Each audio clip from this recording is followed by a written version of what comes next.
Salve amici e bentornati sul canale. Come vedete oggi c'è un sole che spacca le pietre, ma c'è un vento fresco perché ci sono state le perturbazioni, quindi si sta da Dio. Finalmente è arrivato il periodo delle more, le more selvatiche, quelle ci piacciono tanto.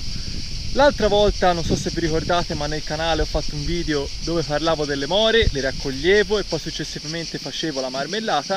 Oggi invece andremo a raccoglierle perché stasera faremo una bella crostata di more che appunto con i frutti presi manualmente, fatti da noi, ci avrà un sapore incredibile. Però prima di cominciare il video vi ricordo di iscrivervi al canale, di lasciare un bel like, ma soprattutto di attivare la campanellina per restare sempre aggiornati sui nostri progetti futuri. Allora amici, piccole raccomandazioni prima di cominciare la raccolta. Come vi ho detto già nell'altro video che ho fatto qualche anno fa, per fare la raccolta delle more bisogna avere un abbigliamento comodo, ma soprattutto lungo, anche perché si va in campi abbandonati dove ci possono essere vipere, animali, e poi ricordatevi che le more si trovano nei pruni, che sono una pianta molto spinosa che appunto può fare delle ferite, quindi vi consiglio di avere dei pantaloni lunghi, di utilizzare dei guanti nella raccolta, ma vi consiglio anche quello di non utilizzare i sacchetti di plastica per andare a mantenere il frutto, anche perché non c'è aria, quindi poi col calore che c'è adesso si va a rovinare un po' anche il sapore del frutto perché li tenete in un ambiente chiuso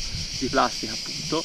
La migliore cosa sarebbe avere dei cestini di legno, quelli sono la miglior cosa. Io utilizzerò un secchio da muratore che è di plastica, ma non è la plastica dei sacchetti, dove appunto sopra sarà aperto, quindi sarà areato, e appunto in questo modo riuscirò a dargli un po' di aria ai frutti, quindi non andranno a appassirsi leggermente, e appunto ci sarà appunto l'aria, e poi quella cosa importante. E niente amici, adesso ci prepariamo, andiamo nei punti dove ci sono le more. Solitamente questa raccolta si fa o i primi di agosto oppure a settembre, ma calcolate che alla fine di luglio fino a settembre le trovate. Io in questo periodo le preferisco raccogliere perché sono le prime, sono anche più belle rispetto a quelle di settembre, ha piovuto quindi sono anche più grosse. E niente amici, adesso mi preparo e vi faccio vedere quante more raccoglierò. Allora amici, come vedete abbiamo raggiunto un bel obiettivo, un bel bottino, come vedete sono bellissime. Chiaramente ricordatevi di prendere sempre quelle nere, perché vedete ci sono quelle nere, quelle rosse sono quelle in fase di maturazione, quindi non sono ancora pronte, le lasceremo e poi magari le verremo a prendere nei prossimi mesi, prossimi giorni, prossime settimane, anche perché dovete sapere che questa cosa continua per qualche mese. E niente, io come sempre, come nell'altro video, vi consiglio di non utilizzare le forbici, di non tagliare rami, anche perché non ha senso andare a tagliare un ramo per prendere due more e togliere appunto quelle che stanno per maturare. Vi consiglio appunto sempre di prendere quelle più grandi, che sono anche quelle un po' più ricche di sostanze liquide, che poi renderanno un po' di più durante la fase della marmellata, appunto nella lavorazione. Poi tanto tutti gli accorgimenti li ho dati appunto nel video scorso, vedete qui ce ne sono altre, questo appunto è un campo abbandonato appunto di una valle bellissima che è vicino al mio terreno, e io adesso continuo a fare la raccolta, cerco di riempire il secchio, ne raccolgo il più possibile, anche perché dovete sapere che per fare tanta marmellata appunto ce ne vogliono tante, perché sono comunque sia frutti selvatici e non sono pieni di acqua. Vedete amici, qui siamo in una vecchia strada poderale dove appunto passavano i mezzi antichi, appunto i carri che portavano le verdure giù in città, e qui appunto vicino al bosco c'è questa prunaia che appunto è a ridosso del bosco, è vicino al muro, e qui ce ne sono veramente tante. E poi soprattutto mi sono dimenticato di dirvi una cosa, è importante anche sapersi gestire le zone di raccolta, perché in questo mese, qui agosto, fine luglio, fa molto caldo, quindi è sempre bene anche riuscire a gestire le ore in cui appunto si fa la raccolta, perché in queste ore, che sono le ore più calde, è sempre meglio passare magari in zone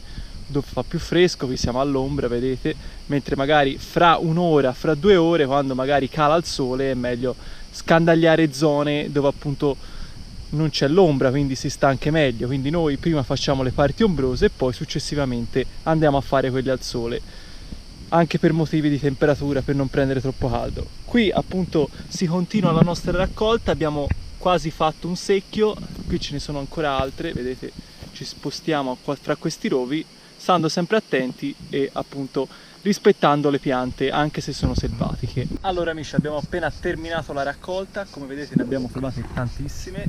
Mi raccomando, adesso andate a fare la lavorazione di separazione fra la mora e il gambettino, questo lo toglietelo, se no ve lo ritrovate nella marmellata. poi andranno pulite, andranno fatte tutte le lavorazioni che trovate all'interno del video, che vi lascio qui sotto in descrizione. E niente, poi andiamo a preparare la nostra crostata, vi faccio vedere come la faccio. Allora amici, eccoci qua, stiamo cuocendo le nostre more, come vedete stanno già rilasciando il liquido, questo liquido rosso che vedete. Le more diventeranno tutte rosse, vanno girate ogni tanto, ricordatevi appunto di seguire la procedura che ho fatto nel video che trovate in descrizione. Mentre aspetto appunto che le more rilascino tutta la sostanza e poi appunto le vado a passare, sto preparando la pasta frolla, che vedete qua, la sto stendendo con un semplice mattarello, e questa pasta frolla l'ho fatta semplicemente con le uova, il burro, la farina e delle scorze di limone. Appunto non utilizzo il lievito, alcuni lo utilizzano ma io nella pasta frolla non l'ho mai messo. Adesso mi sto preparando e poi vi faccio vedere come la vado a stendere all'interno del recipiente per fare la torta. Allora amici, prima di andare a mettere la pasta frolla all'interno della tortiera vi ricordo di passarci con il burro, altrimenti si attaccherà tutta. Io uso una tortiera che appunto poi si va a aprire con questo sistema, in questo modo poi riesco a tagliarla anche meglio. Allora amici, qui sta continuando a bollire il tutto, stanno diventando tutte colorate, rosse come le vogliamo noi. Poi le andremo a passare, ma nel frattempo qui ho steso la pasta frolla, vedete, l'ho stesa completamente in tutta la circonferenza, lasciando dei bordi perché appunto poi metteremo la nostra marmellata, lasciando anche dei pezzi che appunto ho ricavato dai bordi in eccesso per fare le listarelle. Mi raccomando, lasciatevi qualche mora appunto allo stato puro per poi andare a fare delle decorazioni alla fine appunto della torta, così poi avremo una composizione anche bella da vedere esteticamente. Allora amici, ricordatevi che dopo averla passata la dovete ricuocere per qualche minuto, circa 5 minuti, in questo modo si addensa, vedete qui abbiamo già raggiunto un buon livello. Adesso la andiamo a mettere nel nostro stampo dove c'è la tortiera per fare appunto la crostata.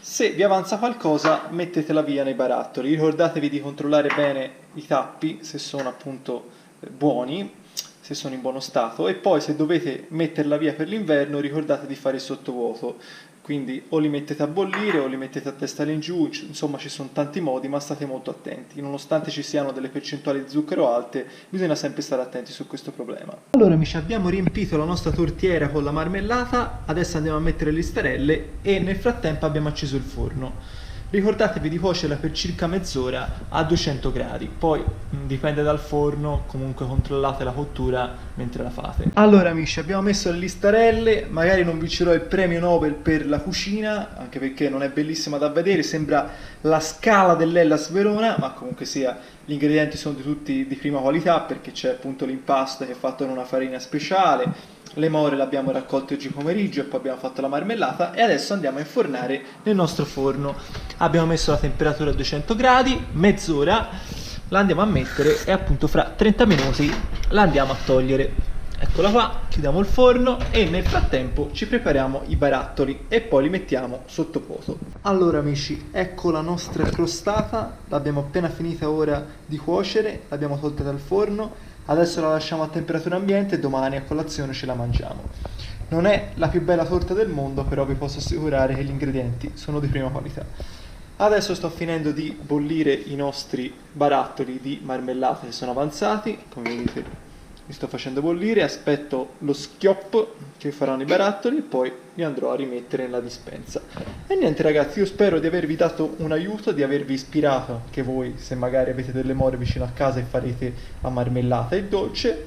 E io vi ringrazio, vi ricordo di lasciare un bel like, di iscrivervi al canale e di attivare la campanellina per continuare a seguire i nostri progetti futuri. Ciao!